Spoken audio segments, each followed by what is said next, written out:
This is Sonic, and you're watching JD Frank 20. Yeah, you're probably wondering, how is this SEGA related? Well, when you think about it, the two co-creators of this game are former employees of SEGA, and apparently, right off the bat, it's already having negative media again.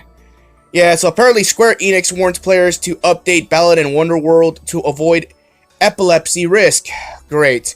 Apparently there's a part of the game, I believe it's the final boss, where you have flashing lights. This is only if the game is unpatched, in the unpatched version, which is obviously the physical version of the damn game. So apparently they're urging everybody to please they had a day one patch, so you could at least eliminate this issue. My biggest problem is, why did this even happen in the first place? Like, what the fuck, guys? Don't you beta test all these damn games? Like, seriously, this shouldn't even have been an issue to begin with. Like, I can understand a company like Activision, I can understand a company like 2K, or any other one of these greedy ass companies pulling a stunt like this, giving me a game that has a flaw like this. But this is Square Enix, you guys should know better. I mean, come on, Yuji Naka, fuck, man. How can you not spot this problem way before, during the beta testing, wait before you release it out to the public?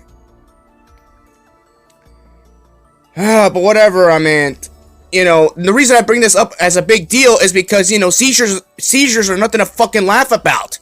This is serious. It can fuck up your eyes. Especially if you're playing this game at night.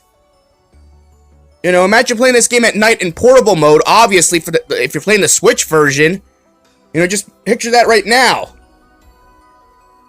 Yes, but I understand. Yeah, but apparently, that's only one of the big and negative takeaways right now. They're just basically urging everybody, just patch the game here and there. That's about it. It's not like any other game where, there's like an exploit or a bug where you can actually cheese the game or anything like that. It's not one of those situations. But apparently, this is causing a lot of issues right now. And it's understandable. Oh boy. Yeah, so if you're gonna watch the video, apparently posted by YouTuber Big Daddy Jend.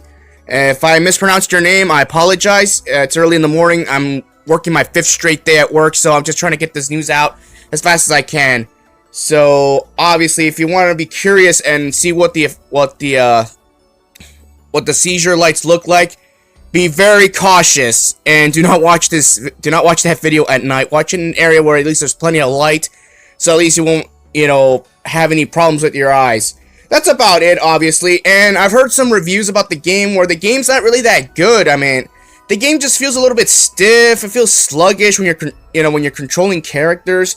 It's antiquated. I mean, I understand, and obviously Cyberpunk 2077 faced also backlash for a lot of its design flaws and certain effects. But then again, that game had so many other fucking things outweighing it. Like releasing a broken fucking game. It was so bad that the PlayStation Store delisted the game. They removed it from their PlayStation Store effective immediately. After that little stunt that studio tried to pull.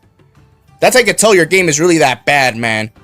But that's besides the point. Let's look at the comments and see what the consumers had to say about this. Because obviously, like I said, I've only played the demo of the game. After 1 hour of the demo, I am not gonna lie, the game just felt sluggish, slow, it felt boring to me. The music was okay, but at the end of the day, I 100% agree that the game is antiquated. It just feels like it's meant for a game in the 90s. It just doesn't feel like a game that should really belong in the 20s. I understand, this is Yuji Naka and Nato Oshima's, great work. I understand that. But at the end of the day, it just doesn't feel like a game that's worth $60, in my opinion. Oh yeah, $60. Now obviously, yes, because obviously they're backed up by Square Enix, a big AAA publisher. But in my honest opinion, I would not even pay even half of that for this game. I'm sorry. It just feels like one of those indie games that should be listed at around $19.99, in my honest opinion, if you're trying to sell it to the masses. But you want $60 for a game that hasn't even proven itself? Like, I would not recommend this game. I can't vouch for everybody. They're obviously catering to a niche market, obviously, because I don't know how big of a following, Knights has with the fan base. Obviously, Sega hardly didn't give a damn about that franchise. You only had like what, maybe one or two decent games, you know, before the last one, I believe, which was Nights into Dreams for the Nintendo Wii. Even that game felt a little bit better. Well, at least the movement felt a little bit awkward, but it's something you can adjust to. So let's see what the comments have to say. Okay. I was stunned how bad it was. Absolute stinker. Okay. Yeah, and by the way, the people writing these comments are legitimate, you know, people who actually bought the game. So they're not obviously, you know, they're not traditional, you know, critics like on Metacritic, IGN, or any of these other sources. So basically, that's why a lot of people rather take their word over a critic's word, because a critic is being paid to review a game, a review copy nonetheless, which they got for free, to exaggerate on certain things. But you can't exaggerate on this damn thing. Like, seriously, look at this. This whole game should have a nausea warning. Demo really should have made me sick. Both Switch and PS4. Something about the camera movement or the character movement makes me quite sick. And this is obviously coming from someone playing VR. Yeah, I'm gonna agree with that too. I only played the demo once. After like an hour playing both stages, I just felt like the gameplay felt a little bit odd.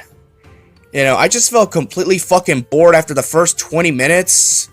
You know, I just wanted to get it done for the sake of getting it done. You know, obviously there's just some exploring to do. I get that. But I just don't see the appeal. Like, I just didn't like the game at all. You know, I'm being honest with everybody. You know, it just doesn't feel like a game I would recommend you pay full price for. I mean, fuck, I wouldn't even recommend you even pay half of that. You know, I'm sorry, but I honestly think this game should have been an indie game. This should have been $20. Now, I understand, obviously, a lot of money went to research and development. That's true, but at the end of the day, you know, if your game's going to underperform, I expect, you know, to get top quality. I mean, look at this. At the end of the day, the important thing about video gaming is the gameplay. If the gameplay is not going to be solid, you know, smooth, if it's not going to be an experience you're going to enjoy, then why even bother getting the game? You know, and the frame rate is not even that, and the frame rate keeps stuttering. Like, seriously, to me, when it comes to a video game, the most important thing is always the frame rate. I could give a damn less about the graphics. If the game runs at 720p at 60 frames per second, I'd rather have the game run at 60 frames. At least then you know it's going to run smooth, and you're not going to have any chugging issues when you have so many enemies appear on the screen at the same time like other games. Like, seriously, it's not always 4K. Like, I understand you want 4K visuals, but at the end of the day, you want 4K visuals, or do you want 60 frames or 120 frames? You decide on that. Alright, let's see. Let's just read a couple more reviews, and then I'll get out of here. Because seriously, I'm getting fucking tired, and I gotta get through my last day. Getting through my 5th day so I can finally get some fucking rest. Seriously. This game was a waste of time and money. No argument here. Yeah, like, seriously, I wasn't even aware this game even released a couple days ago. Honest to God, I had no idea. Now, obviously, yes, I've been working 4 straight days. I'm going into my 5th day right now. And I had no idea this game was even released this week. Honest to God. And, again, I mean, the game had a lot of hype behind it. But, again, that was just a demo. After the demo, I had mixed feelings about it. But now, after what's going on, just make sure you patch the game if you're buying a physical version of the game. I'm assuming if you buy the digital version, it's already patched automatically. Does a system update. So it should be good to go. But at the end of the day, it's not worth $60. Now, obviously, yes, I haven't played the game myself yet. But at the end of the day, after what you're seeing from certain YouTubers, after seeing review gameplay, and obviously this little issue, you know, just go what they say. You know, if you're not sure, you know, then I don't know what to say. I mean, if you want to buy the game to be curious, just be aware, like, I don't want you to spend $60 and have a terrible experience and be out your hard-earned money. Alright, that's the main reason why I critique a lot of games. I critique, you know, a lot of things. You know, I just hate it when these companies try to fuck with people's livelihoods like this. That's just the way I am. But other than that, that's all I have to say right now. Gotta get ready for work. Peace out!